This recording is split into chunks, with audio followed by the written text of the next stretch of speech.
Shalom a você que acompanha o canal e apoia o nosso ministério. Eu sou Daniel Soares e vou apresentar hoje uma porção especial.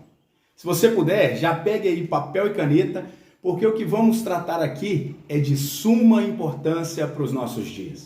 O tema da porção de hoje é as duas colunas. Eu vou apresentar a você a ligação entre alguns textos que têm um ensino poderoso e que tem sido aplicado pelos sábios há mais de 3.000 anos. Preste bastante atenção para não perder nenhum ponto. Preparado? Então vamos lá. O primeiro texto nós encontramos nos relatos da Nova Aliança. Abra aí comigo em Mateus 22. Ao ouvirem dizer que Jesus havia deixado os saduceus sem resposta, os fariseus se reuniram. Um deles, perito na lei, o pôs à prova com essa pergunta: Mestre, qual é o maior mandamento da lei? Respondeu Jesus: Ame o Senhor, o seu Deus, de todo o seu coração, de toda a sua alma e de todo o seu entendimento.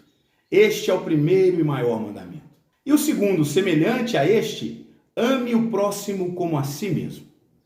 Desses dois mandamentos dependem toda a lei e os profetas. Notou alguma coisa aí na resposta de Jesus?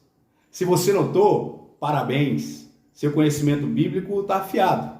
Se não notou, preste mais atenção ainda, porque isso aqui tem um segredo precioso demais e você nunca mais vai esquecer. Tem várias maneiras de abordar essa passagem. Hoje, nós vamos nos ater à primeira parte da resposta. Enquanto os mestres da lei queriam colocar Jesus contra a parede, ele responde com a oração mais conhecida por eles, o Shema. Shema Israel, Adonai Eloheinu, Adonai Echad. Ouve Israel, Adonai, o nosso Senhor é o único Deus. Amarás o Senhor teu Deus com todo o teu coração, com toda a tua alma e com todas as tuas forças. Quem está familiarizado com essa oração sabe que essa é a base de todo o povo de Israel. Essa é a coluna fundamental da santidade entre o povo e Deus. Amarás ao Senhor teu Deus com todo o seu coração, com toda a sua força e com todo o seu entendimento. Esse é o parâmetro, a maneira, o modo que Deus deseja ser adorado. É de todo o nosso coração. Não tem como amarmos a Deus e ter o coração dominado por alguma paixão viciante. Não tem como amar a Deus de palavras e ter um coração maldoso, arrogante, amargo. É retirar da nossa vida tudo o que toma, ocupa ou usurpa o lugar mais alto. É ter o eterno como Senhor absoluto do nosso coração. Essa é a primeira coluna que firma o povo de Deus. E cada palavra que eu estou utilizando aqui é proposital, porque tem um relato que esclarece e tem ligação direta com essa resposta de Jesus aos fariseus. É a história do rei Ezequias. Quando Judá havia caído e se voltado à idolatria, se esquecendo da lei de Deus e se deixando seduzir pelas nações ao seu redor, o rei Ezequias reconstruiu essa coluna. Shema Israel, amarás ao Senhor teu Deus de todo o teu coração. O rei Ezequias limpou Judá da idolatria, derrubou os postes ídolos, se apegou à lei de Deus e não se desviou de segui-lo. Obedeceu e amou os mandamentos que o Eterno deu a Moisés. Ele deu o norte novamente a Israel. Ele amou e obedeceu de tal forma que o relato bíblico diz que antes dele e nem depois dele houve um rei tão dedicado. Quantos homens você conhece que são elogiados a esse ponto na Escritura? Ezequias foi uma rara exceção. Amou a Deus de todo o seu coração, com todas as suas forças e com todo o seu entendimento. Porém, diz aí, existe uma segunda coluna. E quem conhece o Shema já está conseguindo enxergar alguma coisa aqui. Já notou que tem um segredo nessa porção. Existe uma segunda coluna que Ezequias não construiu. A história conta que quando chegou o tempo em que Judá estava colhendo as bênçãos pela obediência, quando seus celeiros estavam cheios e os seus cofres transbordando de riquezas, o rei Ezequias mostrou todos os seus tesouros ao rei da Babilônia. Essa aqui é outra porção maravilhosa que vamos tratar numa outra hora. Mas a verdade é que representantes da Babilônia visitaram o rei de Judá. E o rei Ezequias comete o erro fatal de abrir todos os seus tesouros e mostrar tudo a eles. Por causa disso, o profeta de Deus veio ao rei e disse: virão dias em que tudo quanto houver em tua casa e o que entesouraram os teus pais até o dia de hoje será levado para a Babilônia. Não ficará coisa alguma, disse o Senhor. E os teus filhos, a sua descendência, serão levados para que sejam eunucos no palácio do rei da Babilônia. Que profecia triste! O erro de abrir os tesouros para os estranhos geraria uma destruição total do reino e da descendência do abençoado e fiel rei Ezequias. Mas diante dessa profecia, sabe o que o rei respondeu? Em resumo foi: ainda bem que isso não acontecerá nos meus dias. Como assim, pessoal? O profeta disse que a descendência dele seria transformada em eunucos no palácio. Isso aqui é profundo demais. Tem um significado pesado demais. O eunuco tinha os seus testículos arrancados, ou seja, a semente de Ezequias seria extinta para sempre da terra. Seu nome e os seus feitos seriam esquecidos nas gerações seguintes. Todo o trabalho de restauração que ele fez em Judá não teria continuidade. E o rei responde: isso não acontecerá enquanto eu viver, então está tudo bem. Ou seja, o que o olho não vê, meu coração não sentirá. Ah, pessoal, isso aqui é profundo demais.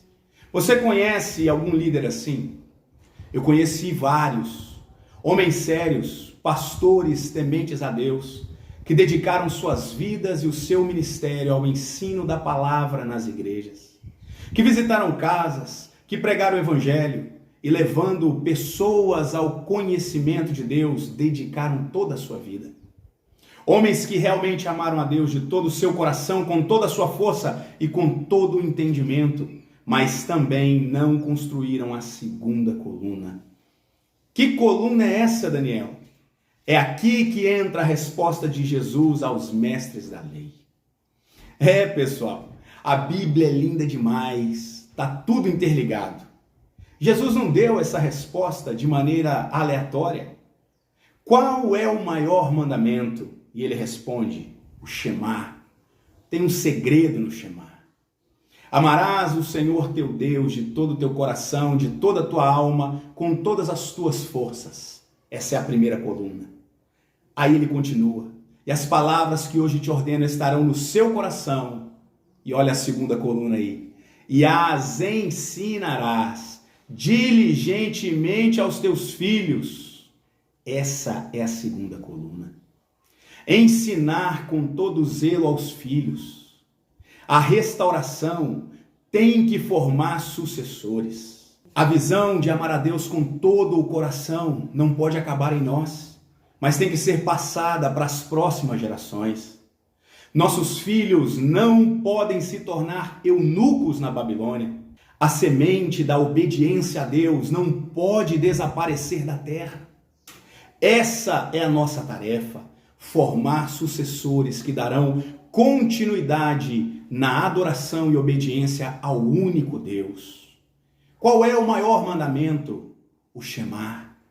Esse é o segredo. A ligação dos textos não é aleatória. Jesus nos direcionou para o Shema. E no Shema, a segunda coluna é: ensine todas essas palavras diligentemente aos seus filhos. Em várias passagens nós vemos a preocupação de Deus em nos mostrar a necessidade de ensinar a próxima geração. Quando os vossos filhos perguntarem que cerimônia é essa, lembra?